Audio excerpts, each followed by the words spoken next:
여러분들 전래동화 중에 이런 이야기가 있습니다. 저는 있는지 모르겠는데 설교 준비하다가 찾아보니까 이런 이야기가 있습니다. 한 색시가 있습니다. 시집을 갔습니다. 시집 간 지 얼마 되지 않았는데 하루는 밥을 짓다 말고 부엌에서 울고 있습니다. 이 광경을 본 남편이 이유를 물으니까 밥을 태웠다라는 거예요. 이야기를 듣고 있던 남편이 한마디 합니다. 내가 오늘은 바빠서 물을 조금밖에 길어오지 못했더니 물이 부족해서 밥이 탔다면 이것은 누구 잘못이라고요? 네, 자기 잘못이에요. 이 말을 들은 부인은 울음이 그쳐지지가 않고요. 더 울음이 터져 나오는 거예요. 감격해서. 부엌 앞을 지나가던 시아버지가 이 광경을 보고 이유를 묻습니다. 왜 이렇게 울고 있느냐고. 사정을 들은 이 시아버지가 하는 말이 있습니다. 시아버지가 내가 늙어 근력이 떨어져서 장작을 잘게 패지 못하기 때문에 화력이 너무 세서 밥이 탔다고 아들과 며느리를 위로합니다. 그때 이 작은 소동을 들은 시어머니가 지나가다가 한마디 합니다.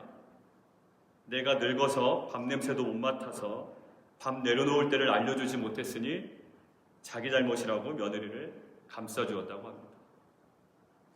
별로 놀라지 않으신 거 보니까 보통 집안의 분위기인 것 같아요. 그렇죠? 옛사람들은 이야기를 들려주면서 이렇게 이야기했다고요. 무슨 얘기냐면 가화 만사성. 가화 만사성. 집안이 화목하면 모든 일이 잘 된다는 것입니다. 여러분들 신앙생활도 거의 흡사합니다. 신앙생활에 중요한 두 단위가 있습니다. 신앙생활에 없어서는 안 될 두 단위. 하나는 창세기 천지창조에서 에덴 동산에서 만드셨던, 설계하셨던 가정이라는 단위고요. 그 다음에 신약시대에 예수 그리스도께서 우리 가운데 허락하신 교회라는 단위입니다. 이 두 단위가 있어요. 가정에서 믿음이 잘 전수되지 않거나 또 가정에서 영적 양육이 제대로 이루어지지 않으면 자녀들이 제대로 된 신앙을 세워나가기가 실은 쉽지가 않습니다. 어제 말씀드린 대로 저희 막내에게 히브리서 묵상을 하고 있잖아요, 저희가. 그래서 대제사장의 두 번째 나타나심이 어떠한 의미가 있는지를 좀 차근차근히 설명을 해줬습니다. 그랬더니 이 아이가 이러더니 이걸 안 거예요. 깨달은 거예요. 나름 은혜 받은 표정으로 엄마한테 막 달려갑니다. 엄마 이거 알았냐고. 엄마는 또 몰랐다고 얘기를 해주더라고요. 그러니까 얘 더 좋으라고 아마 그랬던 거예요. 그러니까 이런 어떤 나눔들이 가정에서의 그 말씀 중심의 그러한 나눔들이 우리 아이들을 신앙으로 더욱더 견고하게 세워나가는 귀한 영적인 터전이 될 줄 믿습니다. 교회 공동체에서도 가와만사성은 굉장히 중요한 원리입니다. 특히나 베드로전서의 수신자들은 어떠한 상황이라고요? 지금 고난 가운데 있습니다. 굉장히 어려운 상황이에요. 외부로부터의 고난을 감당해내기도 벅찬 상황인데 공동체 내부에서조차 문제가 발생하면 불에다가 무엇을 붓는 거예요? 기름 붓는 겁니다. 그러니까 밖으로도 문제가 너무나도 많은데 가정 안에서 공동체 안에서 문제가 발생하면 더 힘들어지는 거예요. 자, 오늘 신앙 공동체 두 개의 중요한 축이 있죠. 하나는 가정, 하나는 교회 공동체. 이 두 곳에서 우리가 신앙을 계승하고 믿음을 세워나가기 위해서 우리가 묵상하고 기억해야 하는 영적인 원리는 무엇인지 오늘 본문을 통해서 우리가 함께 나눠보기를 원합니다. 첫 번째는 이거예요. 하나님의 은혜로 배정된 몫입니다. 하나님의 은혜로 배정된 몫입니다. 자, 오늘 베드로 사도는 누구에게 이야기합니까? 장로들에게 이야기합니다. 오늘 본문에서의 장로라는 표현이 현대적인 의미에서 어떤 제도와 또 법률에 의하여 규정된 그러한 직분을 이야기하지 않습니다. 지금 장로들은 교회에서 기능적으로 지도력을 발휘할 만한 그러한 어른들을 지칭하고 있어요. 지금 이 이후에야 이제 장로라는 직분이 생기기 시작합니다. 지금 이 장로는 교회 어른들을 이야기해요. 자, 이런 어른들에게 권면하는 내용이 있습니다. 2절입니다. 2절 우리 함께 보실까요? 보겠습니다. 시작. 너희 중에 있는 하나님의 양무리를 치되. 자, 여기서 보면 일반적인 양무리를 치라고 하지 않으셨죠. 일반적인 양무리를 치라고 하지 않으시고 무슨 양무리요? 하나님의 양무리를 치라고 되어 있습니다. 이것은 베드로가 요한복음 21장에 예수님으로부터 받은 그러한 명령을 반영하고 있는 것 같아요. 요한복음 21장에 뭐라고 하셨냐면 단순히 양을 치라라고 하지 아니하시고 뭐예요? 내 양을 치라라고 하셨어요. 내 양을 치라, 내 양을 먹이라. 결국 양무리가 베드로에게 속해 있지 아니하고 누구에게 속해 있다고요? 예수님께 속해 있대요. 자, 이러한 맥과 관련해서 오늘 본문은 일반적인 양무리가 아니라 누구의 양무리요? 하나님의 양무리임을 명시하고 있습니다. 에스겔 34장에서도 목자들이 양을 찾지 아니하고 자기만 먹고 양떼를 먹이지 아니한 것을 심판하시면서 이야기하는 장면이 나옵니다. 에스겔 34장에 보면 이런 장면이 나와요. 목자들이 행한 행동을 이렇게 보면 일단 양을 돌보지 않고요. 오히려 잡습니다. 양을 돌보라고 했더니 양을 잡아요. 그리고 양을 잡아서 그 기름을 먹어요. 그리고 양의 털을 입어요. 근데 뭐 하진 아니한다? 양떼를 먹이지 아니한다. 이런 목자들을 아주 심판하시면서 말씀하시는 장면이에요. 8절에 이렇게 기록되어 있습니다. 8절 함께 보실까요? 함께 읽습니다. 시작. 주 여호와의 말씀에 내가 나의 삶을 두고 맹세하노라. 내 양떼가 노략거리가 되고 모든 들짐승의 밥이 된 것은 목자가 없기 때문이라. 내 목자들이 내 양을 찾지 아니하고 자기만 먹이고 내 양떼를 먹이지 아니하였도다. 지금 뭐라고 강조하시면 내 양을 먹이지 않았대. 내 양. 네 양이 아니라 내 양을 먹이지 않았대. 즉 하나님의 양을 찾지 아니하고 하나님의 양떼를 먹이지 아니하였다라고 말씀하십니다. 결국 제가 목사로서 섬겨야 할 분들, 그리고 여러분이 어른이자 또한 교회 리더로서 또 섬겨야 할 분들, 그리고 여러분들이 가정에서 섬기는 자녀들, 결국 누구의 소유는 아니다. 우리의 소유가 아니라는 거예요. 결국 하나님께서 우리에게 맡겨주신 하나님의 양무리인 줄 믿습니다. 그러한 관점에서 오늘 본문에서 제게 눈에 들어온 구절이 하나 더 있었습니다. 3절 함께 보실까요? 3절 시작. 맡은 자들에게 주장하는 자세를 하지 말고 양무리의 본이 되라.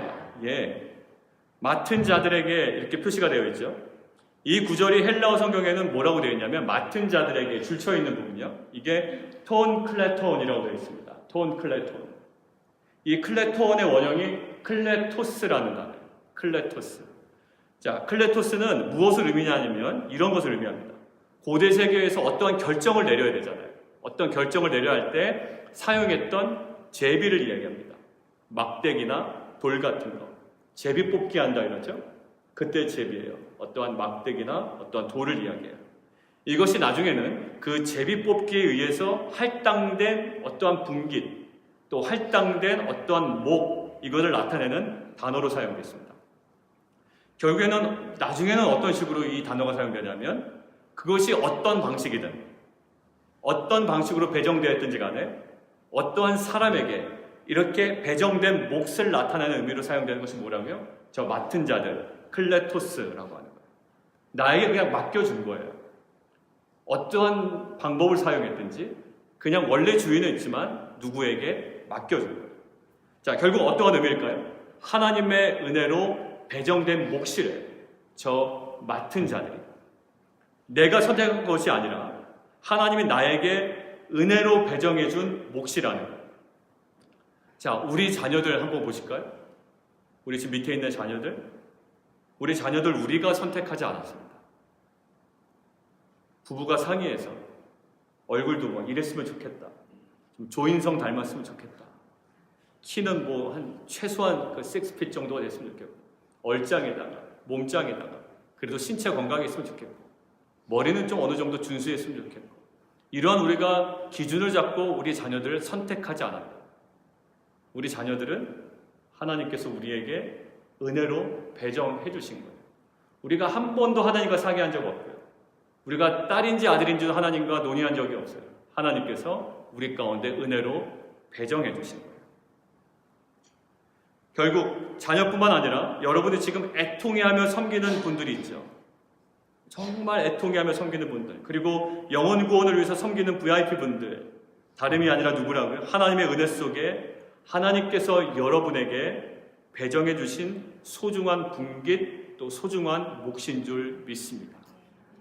내 자녀를 해서 내 거인 것 같잖아요. 결국 세상 떠날 때는 그 자녀가 결국 하나님께서 나에게 맡겨주신 정말 소중한 기업이었음을 우리는 고백하지 아니할 수 없습니다. 몇 달 전 주일 설교에서 말씀드린 우리 김영구 집사님, 제가 온누리 교회에 있을 때 한국에 섬겼던 그 공동체에 있었던 김영구 집사님, 아마 기억나실지 모르겠습니다. 온누리 교회 사역할 때 저희 영아부 아빠였습니다. 아들 다윗 말씀드렸죠. 여러 번의 장 수술이 있었습니다. 태어나자마자 그 장이 제대로 이렇게 선천적으로 어려움이 있어서 수차례의 장 수술을 받았습니다. 그것 때문에 항생제를 먹게 되는데 항생제 또 부작용으로 청력을 잃게 됩니다. 건강한 자녀들 보면 또 다른 자녀들 보면 부럽고 마음이 어렵을 법한데 나중에 이 김영구 집사님이 이러한 고백을 합니다. 이런 연약한 다윗을 하나님께서 어느 가정에 보내야 사랑과 돌봄을 듬뿍 받을 수 있을까 고민하시다가 본인 가정을 선택하셔서 보내주셨다라는 믿음이 있습니다. 라는 고백이었어요. 처음에는 참 원망도 많이 했고 힘든 과정도 있었지만 이 다윗을 어느 가정으로 보내야 이 어려움 가운데 다윗을 품어주고 끝까지 사랑하며 인내할 가정이 어딨나 고심고심하다가 하나님께서 본인 가정에 보내주셨다는 거예요. 자, 우리 자녀들과의 만남, 그리고 우리 공동체에서 섬기고 계신 분들과의 모든 관계, 그리고 우리 공동체로 인도해야 할 VIP 분들, 이 모든 것들은 내 초이스의 결과가 아니랍니다. 어디로 보내야, 또 누구에게 보내야 온전한 사랑과 돌봄을 받을 수 있을까 고민하신 하나님의 결과라는 거예요. 모든 분들이 하나님이 은혜 속에 배정해 주신 하나님의 약물임을 믿고 하나님의 사랑으로 마음 다해 섬겨나가는 귀한 공동체 되기를 원합니다. 그렇다면 하나님께서 배정해 주신 하나님의 약물이를 우리는 어떻게 섬겨나가야 할까요? 어떠한 방식으로 양육해 나가야 할까요? 오늘 본문에 의하면 어떠한 방식으로 쳐나가야 할까요? 두 번째는 이겁니다. 말이 아니라 몸부림으로 양육해야 합니다. 말이 아니라 정말 몸부림으로 양육해야 합니다. 오늘 본문에 보면 2절에 많은 권면들이 나와 있습니다. 오늘 저에게 주목된 구절이 있습니다. 이 2절 후에 연결된 3절이었어요. 3절 함께 봉독하도록 하겠습니다. 3절 시작. 맡은 자들에게 주장하는 자세를 하지 말고 양무리에 본이 되라. 예, 저희가 밑줄 그어놨죠. 본이 되라. 주장하지 말고 본이 되라는 거예요. 이 부분에서 제가 오늘 두 번째 대지의 제목을 잡은 겁니다. 두 번째 제목이 뭐였다고요? 대지의 제목이 말이 아니라 몸부림으로 양육해야 합니다. 여러분들 한국에서 출판된 책 제목 중에 이러한 것이 있습니다. 삶으로 가르치는 것만 남는다라는 책이 있어요. 삶으로 가르치는 것만 남는다. 김요셉 목사님 책입니다. 김요셉 목사님은 지금 수원에 있는 수원 기독 초등학교의 교감관, 교목으로 되어 있으십니다. 그곳은 미국뿐만 아니라 유럽이나 여러 가지 선진국에서 견학을 올 정도로 최고 수준을 자랑하는 기독교 학교예요. 기독교 학교. 그런데 이 기독 초등학교의 교목으로 계신 이분이 갖고 계신 관점 중에 오늘 본문의 내용에 부합하는 것이 하나가 있어요. 제게 발견된 것이 하나 있었습니다. 이거예요. 좋은 학교만 있다고 교육이 완성되는 것은 아니다. 결국 뭐냐면 가정과 교회가 하나가 되어야 하며 결국 삶으로 가르치는 것만 남는다. 아무리 학교가 좋아도 아무리 좋은 학교를 보내도 결국 남는 건 좋은 학교에서 배운 게 아니라 삶으로 가르치는 것만 남는데요. 우리는 자녀를 양육할 때도 일단 말을 많이 하게 되어 있습니다. 말을 많이 해요. 여러분들 큐티를 무엇으로 알려주세요? 우리가 자녀들과 큐티하잖아요. 큐티를 무엇으로 알려주세요? 이은미 선교사님이라고 계세요. 이은미 선교사님 강의에서 아주 인상적인 부분이 있었어요. 본인이 큐티를 항상 하는 모습을 보여주었대요. 이분이 큐티 강의하실 때 말씀하신 겁니다. 본인이 다른 얘기 안 하고 항상 큐티하는 모습을 보여주셨대요. 물론 개인적인 시간 따로 구별해서 하지만 아이들과 함께 있을 때 말씀 묵상하고 기도하는 모습들을 보여주었대요. 그랬더니 어느 날 자녀들이 자신에게 오더랍니다. 그래서 묻더래요. 엄마 뭐 하는 거야? 라고 묻더래요. 큐티하는 거야. 어떻게 하는 거야? 그 이후에는 잘 만난 거죠. 그 이후에 전해진 것들은 아이들에게 쏙쏙 들어가더라고요. 엄마 뭐야? 어떻게 하는 거야? 라고 질문하고 그 이후에 아이들에게 전해주는 것들이 아이들의 삶에 아주 구석구석 들어가더라고요. 큐티를 얼굴로 또 말로 알려줄 수 있다면 얼마나 편하겠습니까? 야, 큐티 안 해? 말로 하면 얼마나 좋겠어요. 얼굴로 인상 팍 쓰면서 전해지는 거면 너무나도 좋겠습니다. 근데 그렇게 안 되더라고요. 인상 쓰고 소리 지르고 안 되죠? 여러분들, 제가 여러분들을 어떻게 양육하기를 원하세요? 제가 여러분들을 어떻게 양육시켜드리기를 원하세요? 그리고 이제 앞으로 1대1이나 이런 걸 하면 여러분들 양육 리더가 여러분들을 어떻게 양육시켜드리기를 원하세요? 말과 얼굴로 양육받기를 원하십니까? 아무도 원하지 않으실 거예요. 그냥 말빨은 있어가지고 막 논리로 막 집요하게 나한테 파고드는데 정내미가 뚝뚝 떨어질 거예요. 그죠? 얼굴에 인상을 팍 쓰고 나한테 달려드는데 숙제 안 해왔다가는 죽을 것 같고 그런 식으로 양육받고 싶은 사람 아무도 없습니다. 저도 그래요. 그럼 여러분들이 그렇다면 자녀들과 여러분들이 관계 맺고 있는 사람은 어떻겠어요? 똑같다고 보시면 됩니다. 그러면 무엇으로요?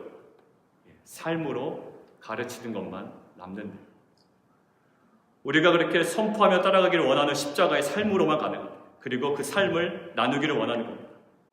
어제 남성 큐티방에서 남성분들의 나눔을 통해서 저는 많은 은혜를 받았습니다. 그곳에서 무엇이 발견됐냐면 오늘 우리가 얘기하려는 그 몸부림이 발견됐어요. 그 몸부림이. 남성들의 몸부림. 아십니까, 여성분들? 남성들의 몸부림이 있습니다. 목요일 저녁에 우리가 함께 말씀 나눴잖아요. 그 말씀 중에 이러한 내용이 있었습니다. 새로움의 비결, 새로움은 반드시 무엇으로 시작된다?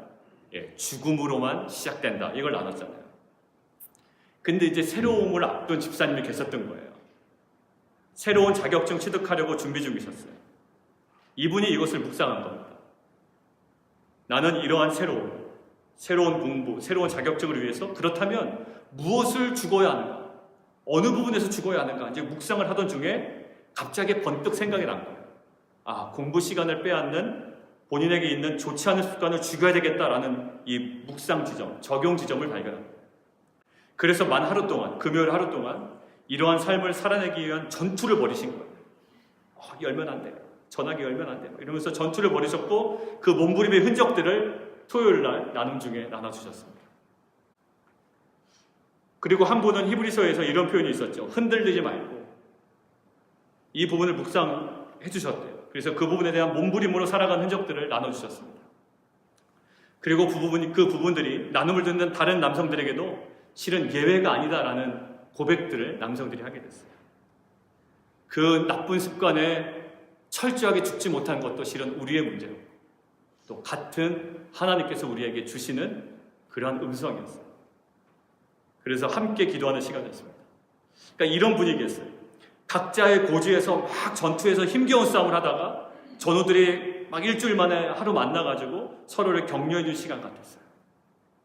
본문에서 발견된 어떤 신학적인 주장이 아니래요. 신학적인 주장이 아니라 삶으로 살아내려는 몸부림들이 우리 모두에게 도전과 격려가 된 거예요. 그 토요일 어제 모임. 오늘 본문이 무엇이라고 합니까? 주장하는 자세를 취하지 말고 뭐하냐? 양무리의 본이 되래요. 그러면 궁금증이 있습니다. 이렇게 양육하신 분이 있는가? 이런 식으로 양육하신 분이 있는가? 갑자기 사도 바울이 생각이 났습니다. 그렇게 많은 주장을 통해 복음을 전한 자였어요. 그러나 고린도 전서의 겉면을 확인해 보면 사도 바울의 양육과 이 복음 전파의 근간이 무엇이었는지를 알려주고 있어요. 고린도 전서 함께 보겠습니다. 고린도 전서 11장 시작. 내가 그리스도를 본받는 자가 된 것 같이 너희는 나를 본받는 자가 되라. 본인도 사실 그리스도의 삶을 본받은 자가 되어야 돼요. 그리고 너희들도 나의 삶을 본받기를 원한다라는 겉면이었습니다. 그러고 보니까 예수님의 양육과 구원의 방식도 마찬가지예요. 예수님이 우리를 양육하시고 우리를 구원하신 방식도 마찬가지였어요. 베드로전서 2장 21절에 이렇게 나와 있습니다. 함께 읽겠습니다. 시작. 이를 위하여 너희가 부르심을 받았으니 그리스도도 너희를 위하여 고난을 받으사 너희에게 본을 끼쳐 그 자취를 따라오게 하려 하셨느니라. 예수님 몇 마디 말로 그 주장하는 자세로 몇 가지 가르침으로 제자들을 양육하시거나 인류를 구원하신 것이 아니었대요. 결국 예수님이 본을 보이셨대요. 예수님도 삶으로 본을 보이셨대요. 그런데 그 본이 무엇이었습니까? 예수님의 본은 그 앞에 나와요. 고난을 받으셔서 그것이 본이 되게 하셨대요. 즉 십자가의 삶이었다는 거예요. 십자가의 순종으로 십자가의 죽음으로 그것을 본이 되게 하셨대요. 우리가 지난 설립 주간 예배 나눌 때 소금과 빛으로 살아가기 위한 근간이 무엇이라고 그랬습니까? 근간이 세상 사람들이 매력적으로 느끼지 못하는 팔복의 삶이라고 했어요. 우리가 소금과 빛이 되기 위해서는 반드시 살아내야 하는 삶이 있는데 그것은 세상 사람들이 매력적으로 느끼지 못하는 팔복의 삶이었어요. 가난하게 살아야 되고 심령을 가난하게 살아야 되고 의를 위하여 핍박을 받아야 되는 그 삶이 진정으로 짠맛을 내는 삶이에요. 자, 그렇다면 우리가 누군가를 양육하는데 근간이 되는 것은 무엇일까요? 누군가 여러분들이 양육을 해야 됩니다. 잘 준비하셔야 돼요. 신학적으로도 잘 정리가 되셔야 돼요. 근데요, 이상하게 보면 그렇게 지식이 많은 사람도 사람 하나 잘 바꾸지를 못하는 모습을 볼 수가 있습니다. 왜 이것들이 잘 전달되면 그들의 삶이 바뀔 것 같은데 왜 이것들이 그렇게 전달이 되는데도 바뀌지 않을까? 양육하는데 근간이 되는 게 있대요. 다 중요하지만 그거보다 더 우선시 되는 게 있대요. 많은 지식과 신학과 시스템도 있어야 되겠지만 가장 중요한 근간이 뭐예요? 본이 되는 십자가의 삶이 있어야 된다. 신학교에 가보니까 많은 좋은 전도사님들이 많았어요. 한국에서. 아시아연합신학대학원에 이제 다 들어갔는데 좋은 전도사님 많아요. 참 성품도 괜찮아요. 근데 그렇게 그분들과 얘기하다 보니까 결국 그분들이 영향받은 어떤 지점이 있었어요. 무엇이냐면 그 아버지 장로님, 또 어머니 권사님, 또 가족 간에 누구의 어떤 삶이 있었어요. 근데 그것을 마냥 좋아했던 것은 아닙니다. 자녀들을 돌보지 아니하고 오히려 그 어려운 사람들 막 돌봤던 한 장로님, 그 아들 전도사님이 결국 나중에 이 아버지의 삶을 이해하기 시작합니다. 근데 희한하죠? 그 장로님을 소개했던 자신의 아버지의 삶을 막 이야기했던 대로 이 전도사의 삶이 그렇게 변하고 있어요. 예수님을 따라간다는 것은 예수님께서 살아가셨던 그 십자가의 삶을 따라간다. 그래서 오늘 1절에 보면 나는 함께 장로된 자의 그리스도의 고난의 증인이요 나타날 영광에 참여한 자라. 어느덧 예수님의 삶을 묵상하다 보니 또 예수님의 삶과 가르침을 저희가 한 발짝 한 발짝 따라가다 보니 어느덧 우리의 모습 속에 연약한 우리의 모습 속에 예수 그리스도의 향기가 나타나고 있는 그 삶을 바라보던 우리의 자녀들이 어느덧 그렇게 막무가내로 또 막가파식으로 살아갔던 우리 자녀들이 어느덧 이제 부모의 모습을 따라 사는 거예요. 여러분들 말이 아니라 여러분들 얼굴이 아니라 여러분들의 삶을 따라가는 거예요. 빛과 소금교회 공동체는 십자가의 신학을 입술로 주장하는 자들이 되지 않기를 원합니다.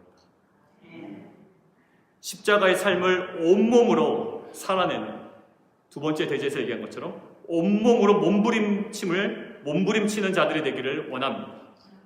그러한 삶의 몸부림이 우리가 정말 애통함으로 품는 우리의 자녀들과 우리 공동체 내부 외부의 그 영혼을 섬기는 양육의 가장 중요한 밑거름이 될 줄 믿습니다. 자, 그렇다면 우리의 양육과 섬김의 동기가 무엇이 되어야 하는가? 우리의 양육과 섬김의 동기가 무엇이 되어야 하는가? 잠깐 정리해 볼까요? 첫 번째가 뭐였죠? 하나님의 은혜로 받은 몫이었어요. 그 다음 두 번째는 말이 아니라 몸부림으로 양육해야 되는 거예요. 그럼 그것에 대한 동기가 무엇이 되어야 되는가? 세 번째는 영광스러운 승리자의 모습을 기대해야 돼요. 영광스러운 승리자의 모습을 기대해야 됩니다. 오늘 4절 함께 보겠습니다. 오늘 4절 시작.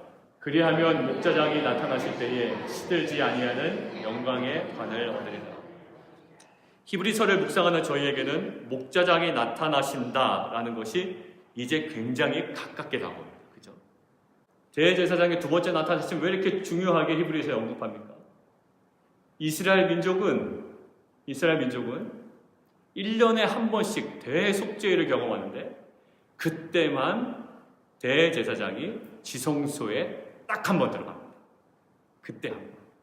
근데 이게 왜 중요하냐면 민족의 모든 죄를 대제사장이 안고 지성소에 들어가요. 그게 첫 번째 나타나십니다. 그런데 이 지성소에 들어간 대제사장이 두 번째 나타나심, 다시 지성소로부터 나오지 못하면 그것은 어떤 것을 의미하냐면 하나님이 우리에게 용서의 은혜를 베풀지 아니하시고 우리에게 진노하셨다라는 사인입니다. 그러니까 많은 이스라엘 회중들은 회막 밖에서 간절히 무엇만 기다리냐면 대제사장이 지성소에서 나오는 것만을 기다립니다. 이것이 대제사장의 두 번째 나타나심을 기다리는 자의 간절함입니다. 그래서 히브리서에 우리는 어떤 자들이다? 이스라엘 백성들이 대속죄일에 지성소로 들어간 대제사장이 다시 나타날 것을 간절함으로 기다리는 것처럼 우리는 어떤 자들이다? 하늘의 지성소에 올라가신 예수 그리스도가 다시 나타날 때를 간절히 기다리는 자라. 그것이 히브리서의 중요한 부분이었습니다. 오늘도 마찬가지 단어를 쓰죠. 목자장이 뭐할 때에? 나타나실 때에. 그것은 무엇을 의미합니까? 재림을 의미하시는 거예요.